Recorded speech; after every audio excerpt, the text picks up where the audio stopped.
Ma olen oma elus olnud 2 korda lastehaiglas, niimoodi pikemalt, ja lastehaigla on päris üksildane paik ja ükskord mul sattus üks selline arst, kes ütles, et natukene kergem oleks mõtle ühe koha peale, kus sa oled olnud päriselt õnnelik, kus sul on olnud nii hea olla, et sa unustad kõik muu ära.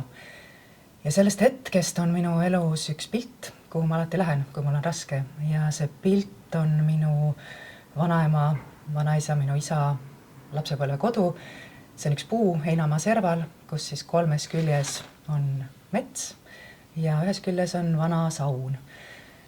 Ja ma saan aru, et see pilt on lihtsalt nii suur osa sellest, kes mina olen ja mis on see osa minus, mis on rahulik, harmooniline, õnnelik.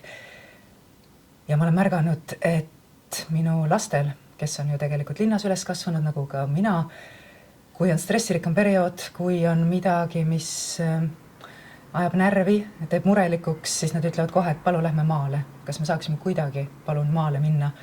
Ehk siis see osa loodusest, mis päriselt maandab, on tegelikult füüsiliselt tuntav. Ja kui ma mõtlen, et minu lastel võib-olla kunagi ei ole seda pilti või see pilt on selline, et 1 küljes on saun, aga 3 küljest on lageraie, siis see pilt teeb mind väga kurvaks. Aga ma pean ütlema, et minul on see koht, kuhu ma saan ka oma lapsi viia, on tänu sellele, et minu perekonnas on mitmendat põlve metsnikud, ehk siis inimesed, kes tegelikult muuhulgas ka majandavad metsa. Lihtsalt küsimus on, nagu ikka elus, et mille nimel see kõik. Metsa võimalik ka majandada, isegi niimoodi majandada, et sinna tekib vääriselupaik, nagu me täna teame seal minu isa kodukandis.